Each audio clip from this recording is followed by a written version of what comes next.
California experiences rolling blackouts again in the midst of a record heat wave. Protests continue to break into violence in major cities, while Democrats continue to praise Jacob Blake, and President Trump vows to stop the 1619 Project and federal indoctrination in critical race theory. I'm Ben Shapiro. This is The Ben Shapiro Show.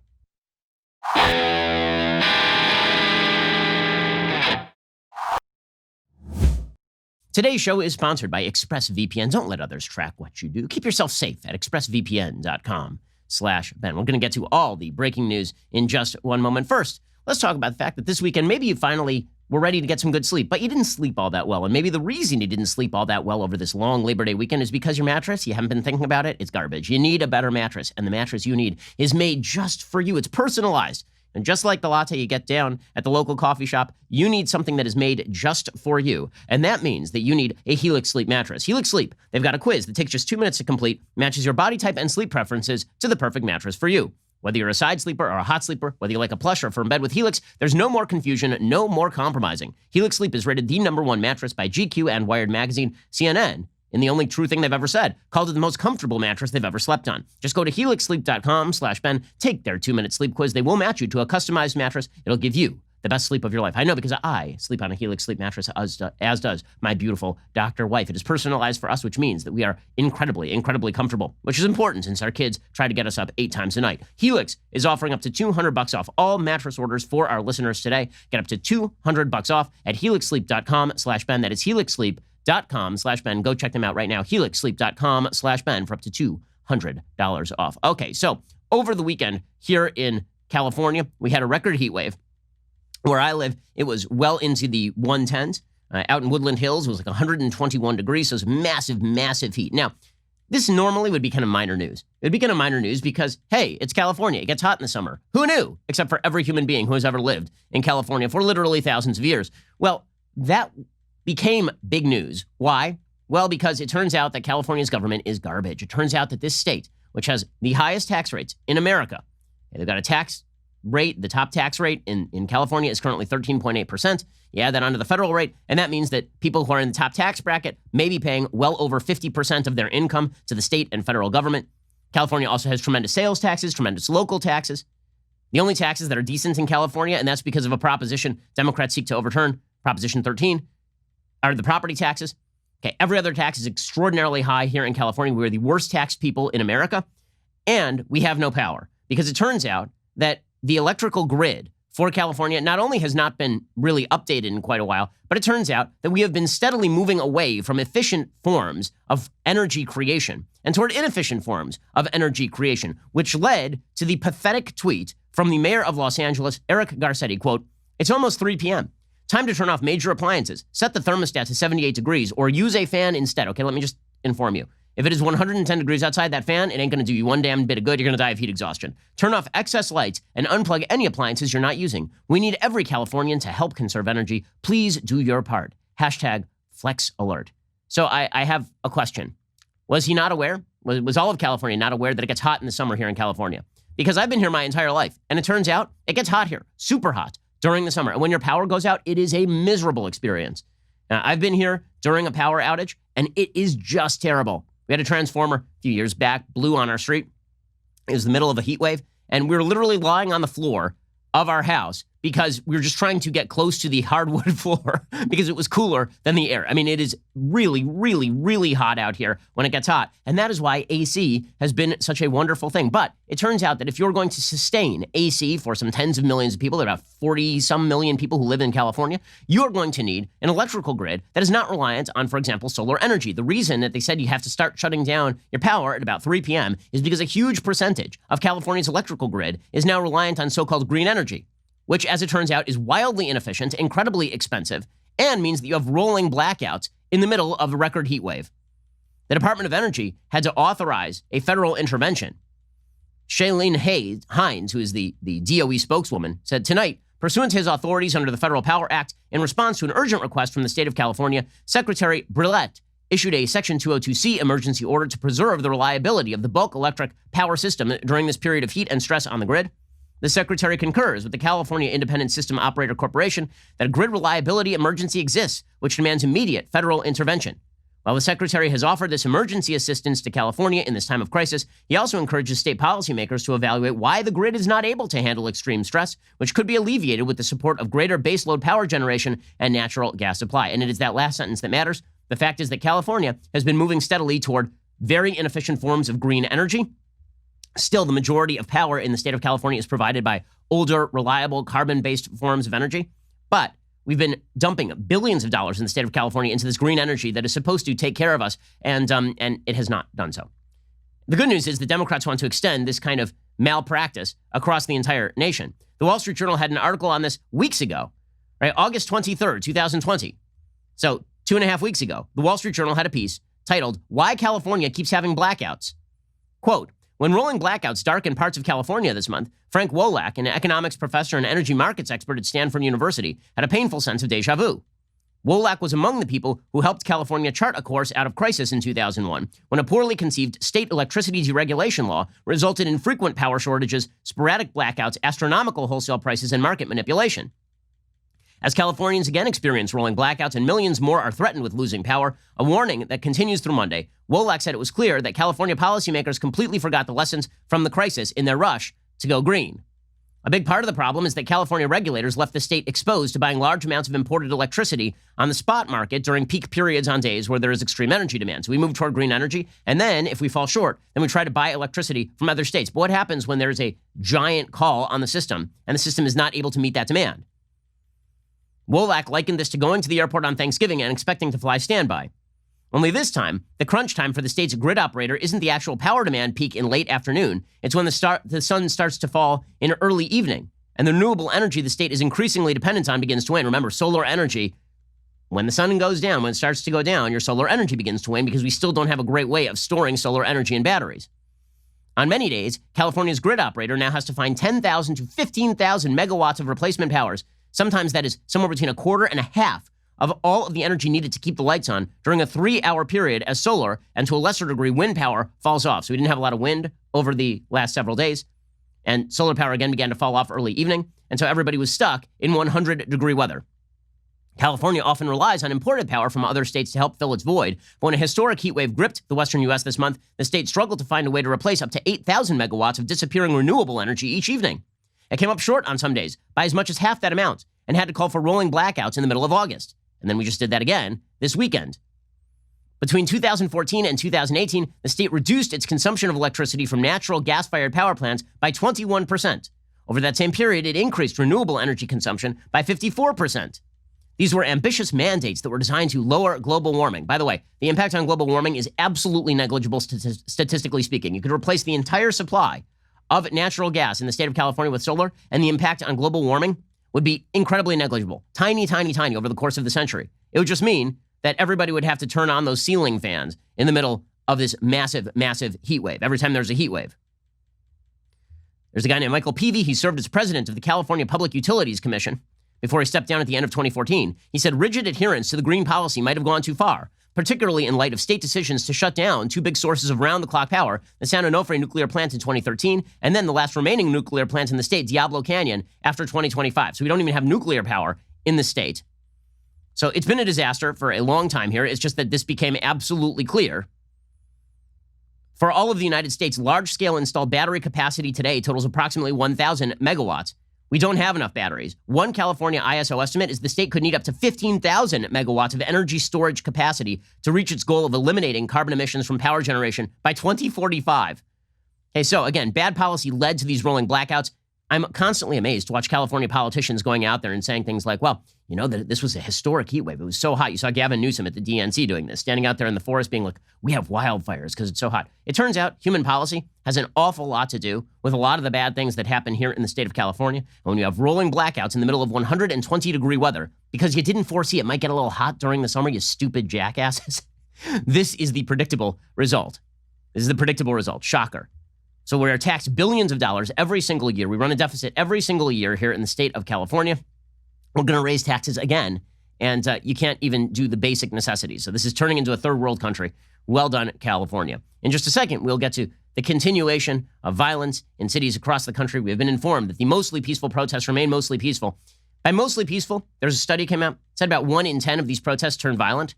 7% of these protests turned violent, which means like 570 different riots and looting incidents across the United States over the past several months. We'll get to how the weekend went. I told you all to simmer down, but that didn't happen too much, did it? We'll get to that in just 1 second. First, September. It is National Life Insurance Awareness Month. You didn't know that, but now you do. And now that you're aware, be a responsible human being by making sure that your family has life insurance. Now, I know that you're thinking to yourself, is it hard to get life insurance these days? I mean, my God, we have giant wildfires and huge heat waves and a pandemic and everything else. Can I even get life insurance? The answer is, of course you can. And in fact, the rates are really, really good right now. Right now, you could save $1,500 or more a year by using Policy Genius to compare life insurance policies. When you're shopping for a policy that could last for a decade or more, the savings really do start to add up. So how does Policy Genius work? Well, it's an insurance marketplace. It's built and backed by a team of industry experts. And here's how it works. Step 1, you head to policygenius.com. In minutes, you can work out how much coverage you need and compare quotes from top insurers to find your best price. Step 2, you can apply for your lowest price. Step 3, the Policy Genius team will handle all the paperwork and the red tape.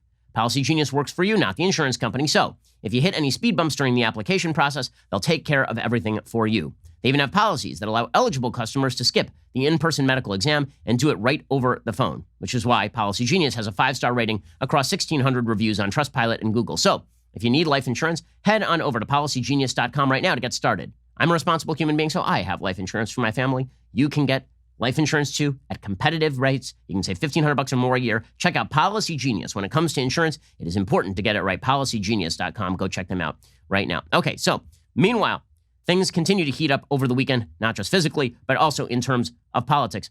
I have to acknowledge, I am amazed that the Trump campaign, in what can only be called an act of political malpractice, has not made more of the fact that the Biden-Harris campaign is lionizing an alleged rapist who resisted the police before he was shot. I mean, like, this is amazing to me. It truly is incredible. The fact is that the Jacob Blake case in Kenosha, which kind of revivified a lot of these riots and protests and created a new moment, okay, that is an extraordinarily poor example of supposed police malfeasance. A really, really bad example. And Jacob Blake is not a hero. Jacob Blake is an alleged rapist. And remember, there was an open warrant for Jacob Blake's arrest because a woman alleged that he had gone into her room. This is a couple of months ago, that he had gone into her room in her house, invaded her house, that her child was asleep next to her in the bed, that he had digitally raped her, that he then sniffed his fingers and said, "Smells like you've been with other men." Okay, and then he had run away. And now she shows up again, and then she calls the cops. All of this precedes Jacob Blake resisting arrest, being tased twice apparently, and not falling down, refusing to abide police commands, walking around to the driver's side of his car, reaching into his car, apparently for a knife, because a knife was found on the driver's side floorboards, and then he was shot. And the Democrats have chosen to make this person a hero. They've chosen that this person is going to be a hero. Not just the Democrats. The media, too, have decided to make this person a hero. So Benjamin Crump, who is the lawyer for Jacob Blake, basically anytime there's a police incident, the family immediately goes directly to Benjamin Crump, who's been at the forefront of nearly every one of these particular incidents. And via his office has disseminated really bad information initially on a number of these incidents, ranging from Michael Brown to Jacob Blake. Remember, I believe it was Benjamin Crump's office that originally disseminated the lie that Jacob Blake was there to break up a fight between two women and was peacefully abiding by what the officer said, and then they shot him for no reason. Well, now, Ben Crump has put out a statement with his co-counsels, Patrick Salvi II and Blory Lamar. Senator Kamala Harris visited with the family of Jacob Blake Jr., who joined by phone from his hospital bed. Now, he's not just in the hospital bed because he is wounded. He's also in the hospital bed because he's literally chained to the hospital bed because he's under arrest right now for alleged rape. Here is the statement put out by Benjamin Crump. Senator Harris had an inspirational and uplifting 1-hour visit with Jacob Blake Jr. and his family today. She spoke individually with each family member about how they were handling the trauma and urged them to take care of their physical and mental health. In a moving moment, Jacob Jr. told Senator Harris he was proud of her, and the senator told Jacob she was also proud of him and how he is working through his pain. She's proud of him. So which part is she proud of, Jacob Blake? Like, really, I'm wondering what it is there is to be proud of. He's an alleged rapist with an open warrant for domestic violence, for domestic abuse, and for rape, who resisted arrest before he was shot. It seems like there are a lot of things in life that you can be proud of someone for. I'm wondering what it is that she is proud of exactly about Jacob Blake. Just to review Kamala Harris's record on how she perceives alleged rape. According to Kamala Harris, Brett Kavanaugh committed a rape, or at least the suspicions were so grave that he had committed a rape he shouldn't sit on the Supreme Court based on zero evidence other than an account that was belied by every one of the supposed witnesses to the event, from Christine Blasey Ford. Also, Kamala Harris declared that Joe Biden, like a year ago, had been credibly accused of sexual harassment and, in fact, soft forms of sexual assault, right? He had touched people without their permission. That was Kamala Harris.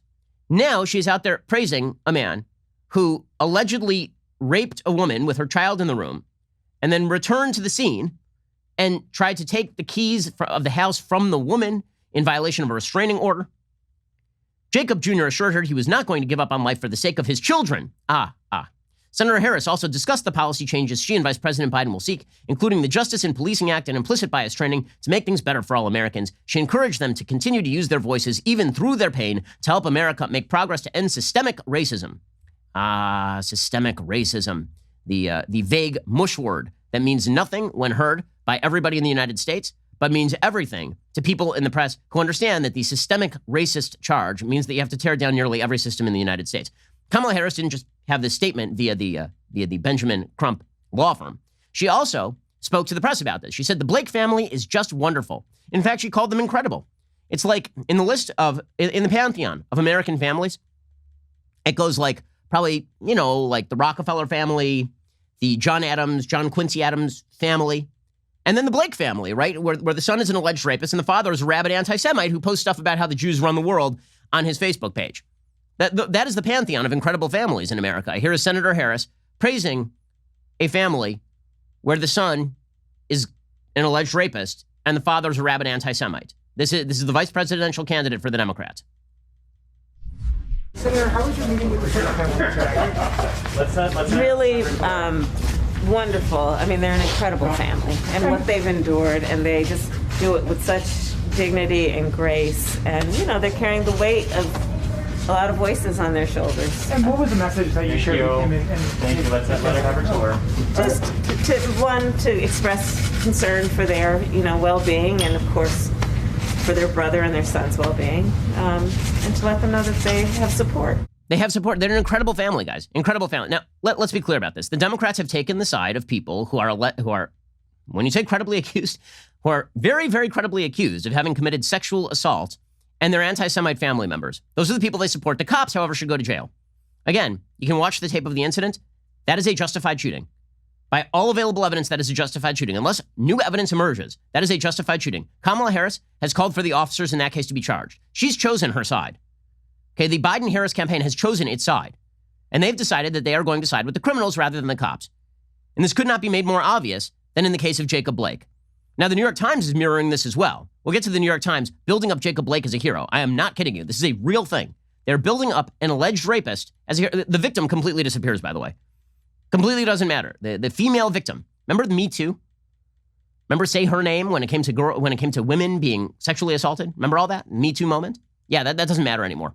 We'll get to that in just 1 second. First, let us talk about the fact that right now is not a great time to go to the post office, but you still have to send lots of mail. Hopefully your business is still doing a lot of business, and that means you need to get those packages out the door. Well, how can you accomplish this? Saving time and saving money. Well, you use Stamps.com. With Stamps.com, you can print postage on demand. You can avoid going to the post office. You'll save money with discounted rates you can't even get at the post office. Stamps.com offers UPS services with discounts up to 62%. No residential surcharges. Here at Daily Wire, we were early adapters here. We've been using Stamps.com since 2017. No more wasting our time. Stamps.com will bring all the mailing and shipping services you need right to your computer in the comfort of your home or office. Whether you're a small business sending invoices, or an online seller shipping out products, or just working from home and you need to mail stuff, Stamps.com can handle it all with ease. Simply use your computer to print official U.S. postage 24/7 for any letter, any package, any class of mail, anywhere you want to send it. Once your mail is ready, just leave it for the mail carrier, schedule a pickup, drop it in a mailbox. It is indeed that simple. Again, you get those big discounts, 5 cents off every stamp, up to 62% off USPS and UPS shipping rates. Stamps.com is a no-brainer, and we've been doing it here at the office for years. Just go to Stamps.com right now, click on the microphone at the top of the homepage, type in Shapiro, and you get a special offer that includes a 4-week trial plus free postage and digital scale, no long-term commitment. Go to Stamps.com, enter code Shapiro at the top of the homepage, and get that special, incredible deal. 4-week trial plus free postage and digital scale, no long-term commitment. That is Stamps.com. Click on the mic at the top of the homepage, type in Shapiro. Okay, so the New York Times is also attempting to push the lie that Jacob Blake is a wonderful hero. You know, it's funny. Candace Owens got a lot of flack for suggesting that people were lionizing George Floyd. right? And this led Dave Chappelle to attack Candace Owens and suggest that she was a bad person because she was pointing out that it's not merely that people were upset about what happened to George Floyd. They're also lionizing him as some sort of American hero being buried in a gold casket and all the rest. The media are giving the full treatment to Jacob Blake. I mean, they are giving the full sycophantic treatment to an alleged rapist with multiple children by multiple mothers. I mean, this is not a model of excellent human behavior. In fact, if you don't want to be shot by the police, I have a couple of recommendations. One, don't rape anybody. Two, don't resist arrest when they come to arrest you for raping somebody. These are just a couple of tips, of handy tips. Don't reach into your car for a knife on the floorboards. A few handy tips. But apparently none of that matters because you'll be lionized as a hero by the media so long as you are black and the police officer is white and so long as it serves a political purpose for a Democrat. And that is what is happening right now. Here's an article from the New York Times today. Jacob Blake, rare survivor at center of police protests, starts telling his own story. Isn't this going to be empowering? It's so empowering, guys. In a video recorded from his hospital bed, Mr. Blake, who was shot by the police, says, "It hurts to breathe, it hurts to sleep." Demonstrations against police violence have been filled with the chants of victims' names George Floyd, Breonna Taylor, Tamir Rice, Eric Garner. In recent days, a new name, Jacob Blake, has been called out in protests across the country. In that list, though, Mr. Blake, a black man who was repeatedly shot in the back by a white police officer in Kenosha, Wisconsin, is also set apart. Okay, you might notice that that description of the crime lacks a little bit of context. According to the New York Times, he was just a black guy repeatedly shot in the back by a white police officer. None of the he was reaching for a knife in his car. None of the he repeatedly disobeyed orders by the cops. None of the he violently resisted arrest, which he did. None of the he was called, the cops were called to the scene because he was violating a restraining order for a woman who alleged rape. None of that makes it to the New York Times piece. Weird, guys. According to the New York Times, unlike so many of the people who have become grim symbols for a movement, Mr. Blake survived and has begun to tell his story. Okay, buried in paragraph 17 of this piece, is the little-known fact that Blake has pled not guilty to 3 domestic charges against him, including a sexual assault count. The charges were filed in July. On the day Mr. Blake was shot, the woman who reported the assault called 911 and 911, saying that Mr. Blake was at her home. The Kenosha police said they were trying to arrest Mr. Blake when the shooting occurred. Okay, they didn't just say they were trying to. There's a tape of it, guys. I mean, this is all on tape. The trial in that case has been scheduled for November, although it could be delayed. Ben Crump, the civil rights attorney, said Blake was still coming to terms with the public attention to what had happened to him and what it might mean for the months ahead. Crump said he hasn't been able to fully grasp what a symbol he has become, adding that Blake was mostly focused on making sure that his young children, 3 of whom witnessed the shooting, are not traumatized, and they understand that he will emerge from this. Crump said, the way he's trying to be a strong black father for his children is the way he's taking on the mission of this movement. You know what's a great way to be a strong black father? Not allegedly raping people and then resisting arrest when they come to arrest you. That would be a great way to be a better father, period, no matter your race. But the New York Times runs this long piece. Nowhere in this piece do you actually find out what he did or what he was alleged to have done. But don't worry, Jacob Blake is now a hero. So here is this video that rocketed around the internet of Jacob Blake complaining about his injuries. And pick better heroes, people. Pick better heroes. I got staples in my back, staples in my damn stomach. You do not want to have to deal with this, man.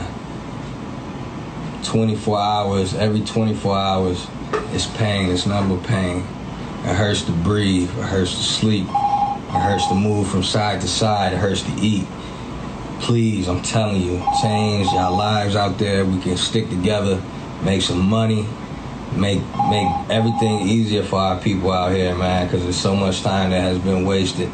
What makes some money? Again, this man allegedly raped a woman. That is why the police were there. Okay, so when you set the narrative that America is evil and systemically racist and horrible across the board, the predictable result is that no matter what the circumstances of any individual police interaction with a black person, it will be treated by the media and by a population that has been taught by the media that America is a horrible place as an incident of white on black brutality. And that is what we have seen across the country. And by the way, it will be latched onto by agitators of all races, particularly upper-class white people. A shocking number of Antifa members and rioters and looters have actually been upper-class white people. We'll get to that in just 1 second. First, let us talk about the fact that you're engaging with media an awful lot these days. I mean, it's an election season and there's a lot going on in the world. That means that you need an excellent pair of premium wireless earbuds, especially if you can get them at less than half the price of the other guys, which is why I recommend wireless earbuds from Raycon. Raycon's newest model, the Everyday E25s, those are the best ones yet. 6 hours of playtime, seamless Bluetooth pairing, more bass and more compact design, and noise isolating fit, which is excellent if your kids are screaming at you while you're on the phone. This is a frequent occurrence in my home. Raycon earbuds. They are stylish and discreet, no dangling wires, no stems. And you can give them a try right now because they have a 45-day free return policy. So you can make sure they are the pair of wireless earbuds for you. They look great. They also fit your ear perfectly. Unlike the other one-size-fits-all options, you can actually customize them so they fit your ear really, really comfortably and don't fall out. For a limited time, get 15% off your order at buyraycon.com/Ben. That is BUYRAYCON.com/Ben for a special 15% discount on Raycon wireless earbuds. Make sure to check it out now while the deal is still running. Buyraycon.com/Ben. Once more, that is BUYRAYCON.com/Ben. You can get 15% off your order, and it's not going to cost you an arm and a leg like the other guys. And it fits better, and it looks better. Go check them out right now. Buyraycon.com/Ben. Alrighty, so over the weekend, a lot of different incidents of violence happening in a range of different cities. So in Rochester, there was a particularly weird incident in which people attacked an outdoor restaurant. And you can see that the race of the people who are attacking the outdoor restaurant is not, it's largely white people. Because this is dispossessed white people who are looking for a reason to be angry about their lives. And so here's some tape from Rochester where a restaurant was basically overrun. Carrying Black Lives Matter flags, and these tables are systemically racist, guys. You gotta knock over some chairs, gotta knock over some glasses, wreck the outdoor restaurant in Rochester in the name of systemic injustice. Yeah, toss some chairs. You know, really go for it.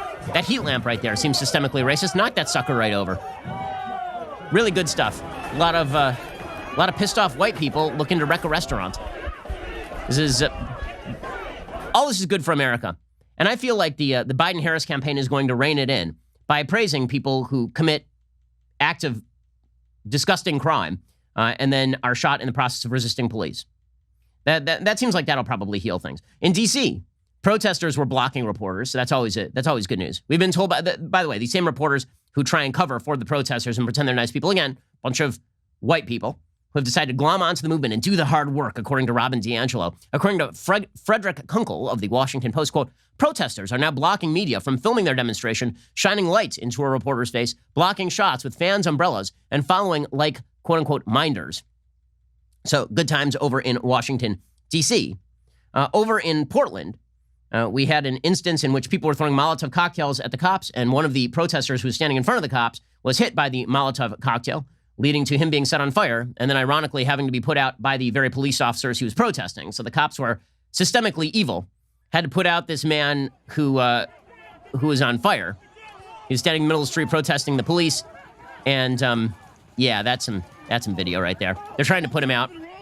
I mean, that's, you know, if you go out protesting the police and you get set on fire by a Molotov cocktail thrown by one of the members of your own side, and then the police have to come and save you because your idiot friends are trying to put out a fire with a trash can, as opposed to, you know, an actual fire extinguisher where the cops show up and try to help you. Yeah, well done, everybody. That really solid stuff. Meanwhile, Molotov cocktails were found by the Seattle PD. So the Seattle, they had an instance of somebody throwing Molotov cocktails at the cops last night. Seattle PD released an image of people carrying around Molotov cocktails. Probably the most evocative imagery was not even a man being set on fire by a Molotov cocktail thrown by presumed Antifa members. It was these Pittsburgh protests. In Pittsburgh, there were protests where people went to an outdoor restaurant and again decided that this is a good look. It's always a good look when you're trying to just harass random people who are out dining for the evening. They went to some sort of outdoor restaurant, and some lady decides that she is entitled to somebody else's beer. So she literally just walks up to the table where people are just eating outdoors, and then grabs the beer. There's a black woman walking up to this elderly white couple, just walks up and starts drinking the lady's beer. She's wearing a shirt that says Nazi lives don't matter, which the irony of modern-day fascists walking up to other people and just taking their stuff and seizing it in the name of racial justice. Pretty incredible stuff right there. The great irony, of course, is that the elderly couple has COVID. So sad for that lady. Sad for that lady. So all of this is making the country a better place. And this is why when you hear Biden and Harris, they're going to calm the tensions, the only way that Democrats calm these kind of tensions is by suggesting to the protesters that they are going to do what they want. Right? They're going to calm the tensions in the same way that anybody who caves to arsonists and terrorists calms tensions. They cave to them. Right? If you appease them, then presumably they will get a little bit calmer. The only problem is that you are now making it so that the math works, that every time they decide to get violent, you're going to do more work on their behalf. I don't think that the American people are particularly into being blackmailed, especially not by the wonderful people who are engaged in this sort of blackmail in the first place. There's an amazing story of a of a wealthy college student who was arrested over the weekend for engaging in rioting. This is in New York City. Her name is Clara Kraber. She was among those arrested after a vandalism spree on Friday in the Flatiron District, where demonstrators were protesting in favor of BLM. They did $100,000 worth of damage to businesses in Manhattan. So apparently she has now been charged. She was arrested. Who is she? Well, she was arrested at her family's second home.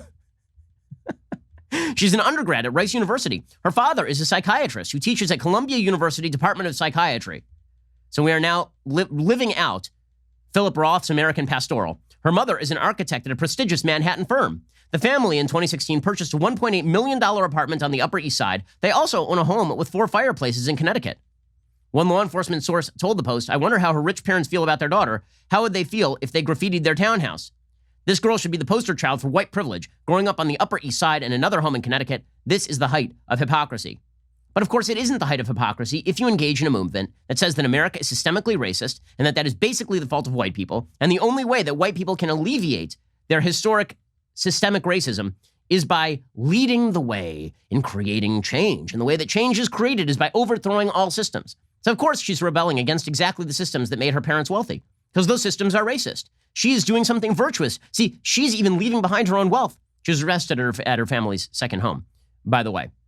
So all very, very good stuff. And it ties into something much deeper, ideologically speaking. We'll get to that in just one second. First, let's talk about the fact that because you're engaged with a lot of media these days, because you're online a lot, maybe you're working from home, that means that you're getting a lot of blue light coming in to those retinas. And that means that you're probably having a tough time sleeping. It's possible that you're getting headaches. Staring at screens all day is actually quite bad in terms of headaches and in terms of eye strain. And this is why you need some excellent blue light glasses. And I'm talking here about Felix Grays. Felix Gray will filter out 90% of blue light in the most damaging range, eliminates 99% of glare through a proprietary industry-leading lens technology only available with Felix Gray. This lens technology is super durable. It is much stronger than some of the other lens technology you'll get where people just kind of paint something on a glass. That's not the way it works. Felix Gray frames are hand-finished from durable, super lightweight Italian acetate. You can order online, and the glasses will ship directly to you with hard case and lens cloth included. You can try them for 30 days risk-free. If your screens are not easier on the eyes, you send them back for a full refund. So you really have nothing to lose except for the headaches and the eye strain. Go to felixgrayglasses.com/Ben for the absolute best quality blue light filtering glasses on the market. That is FELIXGRAY, felixgrayglasses.com/Ben. Shipping and returns are totally free at felixgrayglasses.com/Ben. Go check them out right now. I love my Felix Grays. They definitely have ensured that the amount of screen time I get doesn't take a toll on my eyes or my sleep. felixgrayglasses.com/Ben. Go check them out right now. Alrighty, in just a second, we're going to get to how all of this ties into deeper ideological commitments that have been made by the left and exactly how those ideological commitments can be fought. We'll get to that in just one second. First, as part of our Daily Wire audience, there are a number of ways you can take in the podcast. You can listen on Apple Podcasts, Spotify, and other podcast apps. You can also watch our podcast on YouTube, Facebook, or over at dailywire.com. Here's the bottom line. We are making our content available to you anywhere you watch or listen. And now we're introducing a new upgraded experience. Daily Wire is now on Apple TV and Roku. So members can enjoy all the visual elements of this podcast on your big screen, either live or on demand. Find the Daily Wire on Apple TV or Roku. Go download today. You have to be an insider member to watch live. So head on over to dailywire.com/Shapiro. Use code WATCH at checkout. Get 15% off your membership purchase. The deal will not last long. Act fast if you want live shows on your big screen, plus the one-of-a-kind, highly coveted, often imitated, never duplicated, leftist tears tumbler. Again, that is dailywire.com/Shapiro to get 15% off with code WATCH and download the Daily Wire on your Apple TV and Roku today. You're listening to the largest, fastest growing conservative podcast and radio show in the nation.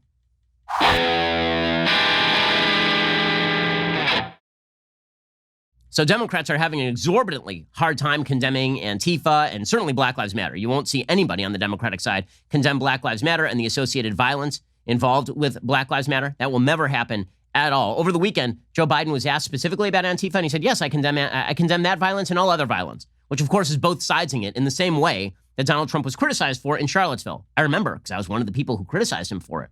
Okay, well, Brett Baer asked Simone Sanders, who is a spokesperson for the Biden campaign, why Biden had not specifically condemned Antifa, like do a full speech, do a sister soldier moment, talk about the evils of Antifa and the excesses of BLM.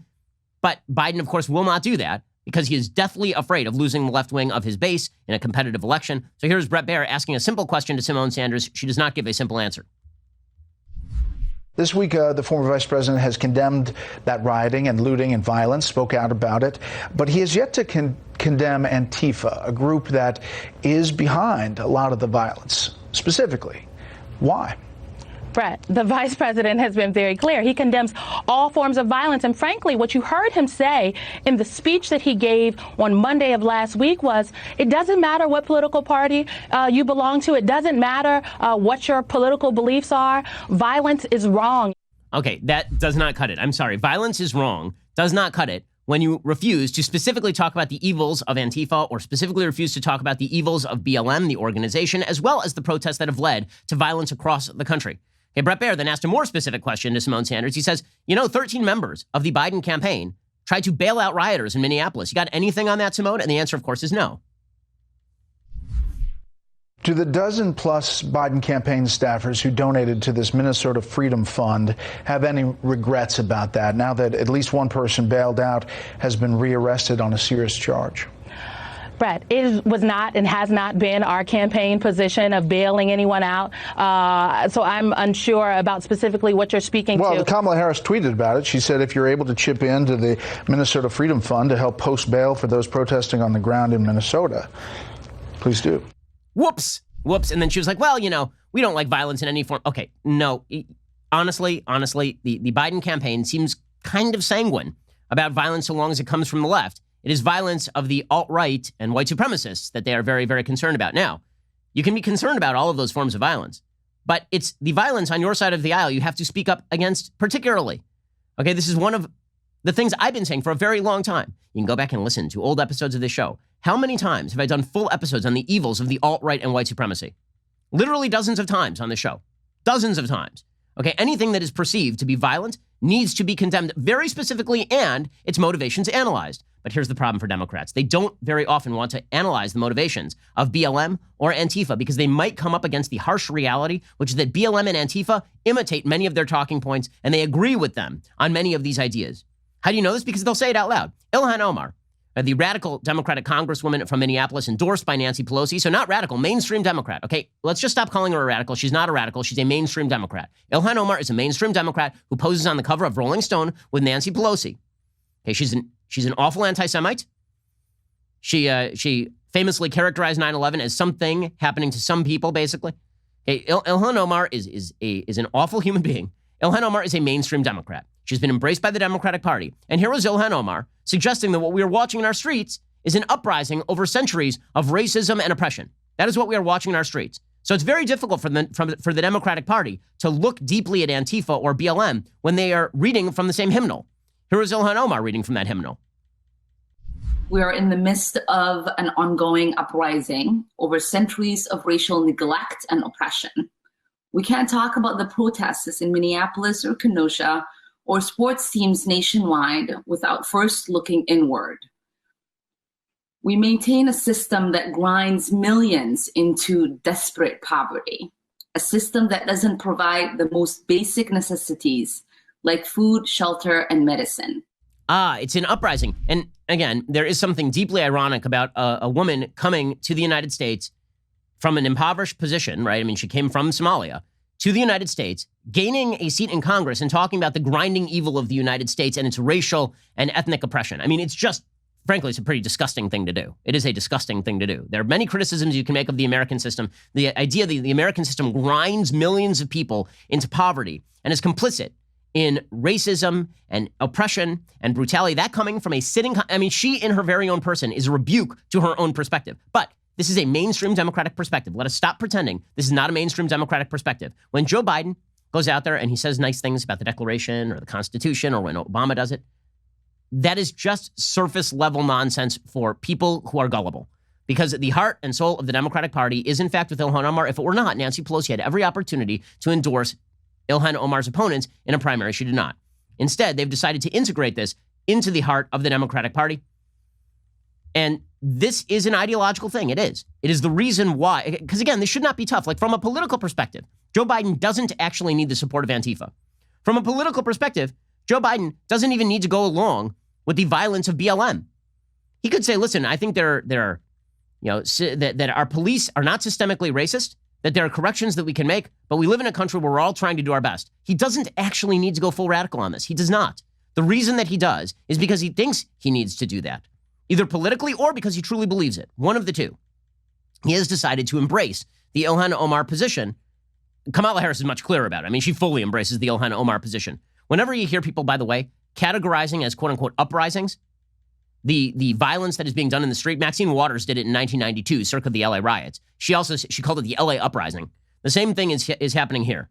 This is why the Democrats are having a tough time condemning this, because they only disagree about the means. They don't disagree about the ends, nor do they disagree about the arguments. And these arguments have very, very deep roots. One of the arguments is an argument made by critical race theory. So critical race theory is the basic idea that all human interactions are basically power struggles. And all human interactions in the United States, particularly, can be analyzed through the lens of race. So every policy that is created in the United States is actually just a reflection of underlying racial power dynamics.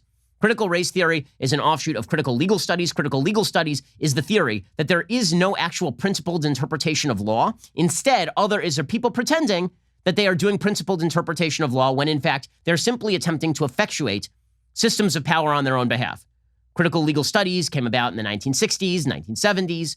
Thinkers like Roberto Unger were big proponents of critical legal studies. It's an entire way of teaching law. I mean, they taught this at Harvard Law School. There's an entire way of teaching law that is deeply engaged with the idea that law is itself an exercise in oppression and power. And so the only question is, who has the power and who gets to wield it? Now, critical legal studies basically destroys small r republicanism. It destroys legal systems, because if legal systems are not predicated on principle, they are merely a competition among power dynamics, well then why not side with your tribe and try and grab power? Critical race theory is just an adjunct to that. As the first proponent, one of the early proponents was Derek Bell. Derek Bell was a big proponent of critical race theory, and his basic view of American law and American politics is the same as Ibram Kendi's, which is that all of American law is white supremacy. Derek Bell was very clear about this in his own writings. He was also promoted at the time by a young Harvard Law student named Barack Obama, who famously hugged Derek Bell when Derek Bell was denied tenure at Harvard Law School. There were big rallies about Derek Bell and what should Derek Bell be maintained there. This was not legal scholarship, right? It was just politics masquerading as legal scholarship. But critical race theory has become sort of the go-to anti-racism program. So it used to be sort of a fringy thing that you saw in upper-level law schools. It has now bled down into the mainstream. It is what you see when you see people like Robin DiAngelo or Ibram Kendi being hired by universities and by corporations and by members of the federal government to teach about anti-racism. Again, the basic going theory is that the Declaration of Independence is a lie. It's a bunch of highfalutin ideas that mean nothing. The Constitution is merely an attempt by white people to maintain their own power, that all systems of power, all systems of law are in fact merely a cloak for disguised racial oppression, right? That is the basis of critical race theory. It's also the basis of the 1619 Project, which springs from the same place.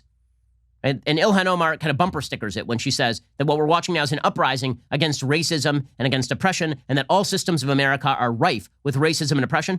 The 1619 Project is basically an offshoot of critical race theory, that all of American history is just a racial struggle, and it's white supremacy in action. So the Trump administration is rightly fighting back against this. President Trump said over the weekend that the Department of Education would be investigating whether California schools are using the New York Times' 1619 Project in public school curricula. The 1619 Project is, of course, anti-factual. It is garbage. I've analyzed it at length on this show. There's a big analysis of it in my book, How to Destroy America in 3 Easy Steps. It basically blames everything from traffic patterns to housing to maternal mortality rates and disparity between maternal mortality rates on America's history of slavery and Jim Crow. Trump tweeted out, Department of Education is looking at this. If so, they will not be funded. Now, I just want to know, all the people who are very upset with President Trump for suggesting that he is going to cut via the Department of Education funding to California based on their teaching of the anti-factual 1619 Project, which again is anti-American propaganda that suggests that America was not founded in 1776. The Declaration's principles mean nothing. It was founded instead on slavery and racial oppression. They're very angry at Trump because they're saying, well, why can't California run its own ship? Okay, I have an idea. Let's just eliminate the Department of Education altogether. It's been a long time Republican proposal. If California wants to propagandize to its children, all right, let's just get rid of the DOE entirely. No more Common Core, no more federal standards. Get rid of the Department of Education on the federal level as a whole. Frankly, that'd be something I'd be very much in favor of. I don't think the federal government has any business in how I teach my children. But so long as the federal government is going to be involved, then it seems to me in the federal government's interest not to have states teach propaganda about how evil America is. Russell Vought, the director of the Office of Management and Budget, has also instructed heads of federal agencies to dramatically alter, quote, racial sensitivity training programs for employees, deeming them un-American propaganda in a 2-page memo. And by the way, the memo is correct. This is anti-American propaganda. Russell Vought put out a statement, says it has come to the president's attention that executive branch agencies have spent millions of taxpayer dollars to date training, quote unquote, training government workers to believe divisive anti-American propaganda. For example, according to press reports, employees across the executive branch have been required to attend trainings where they are told that, quote, virtually all white people contribute to racism, or where they are required to say that they, quote unquote, benefit from racism. According to press reports, in some cases, these trainings have further claimed that there is racism embedded in the belief that America is the land of opportunity or the belief that the most qualified person should receive a job. These types of trainings not only run counter to the fundamental beliefs for which our nation has stood since its inception, but they also engender division and resentment within the federal workforce. We cannot accept our employees receiving training that seeks to undercut our core values as Americans and drives division within our workforce. So, all agencies have been directed to begin to identify all contracts or other agency spending related to any training on critical race theory, white privilege, or any other training or propaganda effort that teaches or suggests either 1, that the United States is an inherently racist or evil country, or 2, that any race or ethnicity is inherently racist or evil. In addition, all agencies should begin to identify all available avenues within the law to cancel any such contracts and or to divert federal dollars away from these un-American propaganda training sessions. Of course, this has led the left to say that Trump is instead trying to defend racism. No. That is not what this is. If you defund the 1619 Project, again, an anti-historical bag of garbage, or if you defund these diversity training initiatives led by grifters like Robin DiAngelo, I mean, she is a full-on grifter. What a living that lady has made for herself.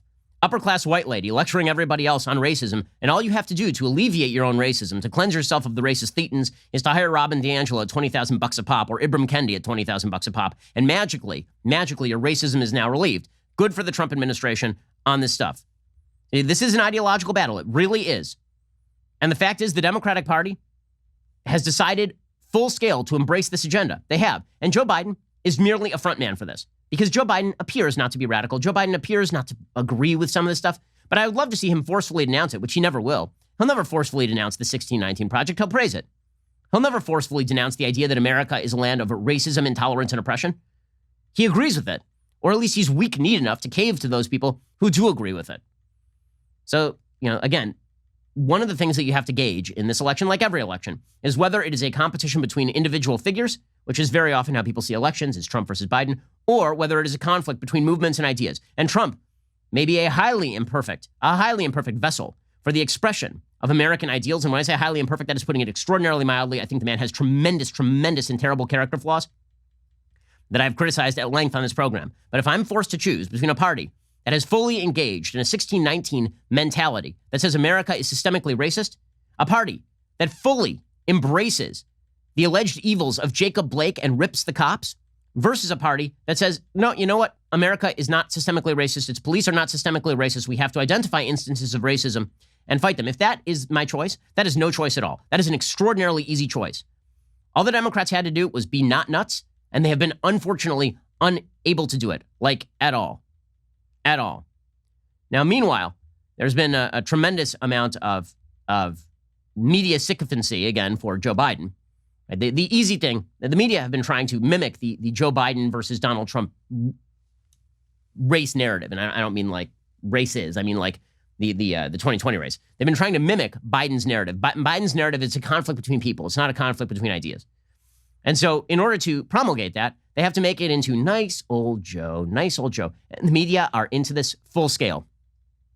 So over the weekend, over the last several days, Joe Biden has just gotten the richest media treatment I've ever seen. So Biden literally cannot handle himself on the trail. That is not a conspiracy theory. That is a reality. Now, how do you know that? So I got critiqued over the weekend for suggesting that Joe Biden is not with it. People were saying, well, if you really wanted to help Republicans, then what you would really do is you would talk about how he's with it, and then he would undercut expectations. Okay, but that's not my job. I'm going to tell you the truth. Joe Biden is not with it. It is very obvious to anybody who watches him for more than 7 minutes that he is not even what Joe Biden used to be. And what Joe Biden used to be wasn't that great in the first place. Well, let's be honest about that. Joe Biden was a weird dude who had logorrhea. He was constantly just jabbering nonsensically about random stuff. There's a reason that when he ran first in 1842, there's a reason why Joe Biden has run for president 1 million times and lost every time. Okay, so over the weekend, Joe Biden was doing a Zoom session. Again, this is what he does now. He sits in his basement and does Zoom sessions. And he literally was being fed answers in his teleprompter, and he couldn't read the teleprompter. It led to this awkward exchange. What will your administration do to help them give them that chance? Thank you. Let's move it up here. You know, there used to be a basic bargain in this country. Workers shared in the wealth their work helped create. Move it up here is him talking to his teleprompter operator because presumably he needs to be fed the answers. The good news is the media will cover for him no matter what, Joe Biden. It doesn't matter that his campaign is basically a mess. He will be covered for no matter what. And it is a mess, by the way. We'll get to his COVID comments in just 1 second. First, I got to show you how the media have just been sycophantically carrying around his drool cup. I mean, he's literally drooling, and they're carrying around a bucket for him to drool in while telling you that not only are they not water carriers for him, he is totally with it. I mean, it's amazing. It's amazing. So Gloria Borger over on CNN, she literally called empathy his superpower. Okay, let me just put this out there. Joe Biden doesn't have any superpowers. He has no superpowers at this point. Joe Biden's only superpower is that he cannot escape the basement. Okay, it's like an episode, it's like an installment of Saw, except he's not actually chained to the wall and there's no threat to him and he still can't leave the basement. Here's Gloria Borger saying empathy is Joe Biden's superpower. Looking at the grief there and also empathy, Biden has talked about empathy as sort of his number one, way to really connect with the average American. Yeah, he does. And I talked with somebody who's worked with him who said it's his superpower. He reaches out to people in kind of a pastoral way because he said to me, look, I can understand their grief. Mm-hmm. And I think it helps him in a way to share his own. Wow. So that's his superpower, is that he's nice, guys, because again, the media are trying to boil this race down into Trump versus Biden as opposed to the movements they represent. And then they mischaracterize the movements they represent, of course. BLM is all about peaceful change, while apparently the Trump supporters are all about violent evil. We'll get to that in a moment also, because seriously, there's an entire article in the Daily Beast today talking about how leftists are bracing for pro-Trump violence after the election. Show me the massive episodes of pro-Trump violence. Like, where are all these evil right-wingers burning cities? Like, where are they? I'm not talking about, the clashes between the Proud Boys, who are a small group, and, a fringy group who have not been embraced by the Republican establishment, and Antifa members. And I'm not talking about, white supremacists who have been actively thrust out of anything resembling the right wing by people in power. If we're talking about widespread violence, I think we all know where the widespread violence is going to come from after the election. If Trump wins, there will be widespread burning of cities, and we all know that that's the case. The Daily Beast, however, is trying to make it that it's about how the right wing is the true violent wing of the American political spectrum. In any case, the media really pushing Joe Biden hard. I mean, hard. So on Friday, Joe Biden did a little presser. That little presser involved the media massaging his back for an hour. Here's a montage of the questions that Joe Biden was asked. These are not questions. Okay, this is them feeding him answers about how wonderful he is. This is like a Barbara Walters interview. If you were a twee, what kind of twee would you be, Joe Biden? Here we go. Last night, President Trump mocked you for wearing a mask and said that this is a sign that you must have some, quote, big issues. He says this even though he knows that, according to scientists and public health officials, wearing masks saves lives. Let me ask you about another thing the president said last night. He once again suggested to his supporters that they should consider voting twice if they're in one of those states that can allow you to request an absentee ballot. Say, fill that out and then go try voting again in person. State officials have said it's a felony. When you hear these remarks, suckers, losers, recoiling from amputees, what does it tell you about President Trump's soul? You said today is the angriest you've been as a presidential candidate. But you said you're trying to restrain yourself. There are a lot of people out there who are supporting you or are inclined to not vote for the president who would say, why isn't Joe Biden angrier? Oh my God. So the questions are, why aren't you angrier? What's wrong with Donald Trump's soul? And also, why are you the greatest person who has ever lived, Joe Biden? Really tough stuff there from the media. Why don't people trust the media, guys? Why? Why is the media losing circulation to folks like us over at the Daily Wire? Why? Why are people tuning over to this show as opposed to watching CNN? I can't imagine. I literally can't imagine. Donald Trump correctly pointed out that Joe Biden is getting questions from children. This is exactly right. Here's President Trump going after the media. I watched the interview with Sleepy Joe Biden, and he didn't ask questions. You didn't ask questions like that. Read the questions, yes. They were like meant for a child. Those questions were meant for a child. Smiles on faces of reporters, not like you and you. They were smiles on the reporters. What do you think? Take a look at those questions that they asked him. They were not meant for a grown-up. They were meant for a child. This is exactly right. By the way, why is it that the media don't ask tough questions like Bret Baier asked Simone Sanders about why exactly Joe Biden won't dissociate from people in his own campaign who are trying to spend money to bail out protesters, including Kamala Harris? Why? Okay, why is it that the Biden-Harris campaign over the weekend, they've been saying we need to follow the science, fight COVID, follow the science. And then over and over the weekend, Kamala Harris suggested that Donald Trump was going to rush out a vaccine, that he would somehow cudgel the medical community into approving the vaccine, and therefore she wouldn't take the vaccine. Okay, this is bordering on anti-vaxxer stuff. It really is, but this is the party of science. This is the party of wonder. Here is Simone Sanders. She wouldn't answer if Joe Biden would take the vaccine. Will Joe Biden get the vaccine if it's available? Well, look, Brett, again, as I just noted, first and foremost, I think folks have asked, we've had lots of conversations about testing, right? And as folks know now, Vice President Biden and Senator Harris are being regularly tested, as are our campaign staff. But first and foremost, at the top of mind for Vice President Biden are the American people getting what they need. The White House has testing, Brett. Folks are tested very regularly coming in and out of the White House, anyone who's around the president. But that testing, that level of testing is not available to folks across this country. So that is not an answer. And then Kamala Harris said that she would literally not trust any vaccine promoted by Trump. She wouldn't trust a vaccine promoted by Trump. Now, again, let's be straight about this. Nobody's asking you to trust Donald Trump on the vaccine. They're asking you to trust the medical community on the vaccine. Are you really of the opinion that Donald Trump can simply cudgel Anthony Fauci and Deborah Birx into endorsing a vaccine that is inherently unsafe? Here is Harris implying that on CNN. Let's just say there's a vaccine that is approved and even distributed before the election. Would you get it?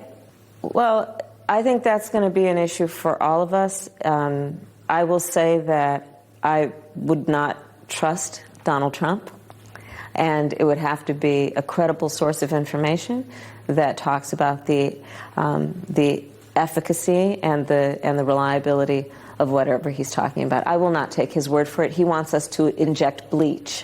No, I will not take his word. So first of all, it's a lie. He doesn't want anybody to inject bleach. But second of all, she literally also said in this interview that she believes that Donald Trump is muzzling his scientists. So even if the scientists endorse the vaccine, so this is anti-vaxxer kind of stuff. Trump correctly said that Biden and Harris should apologize for the anti-vaccine rhetoric. He is not wrong about this.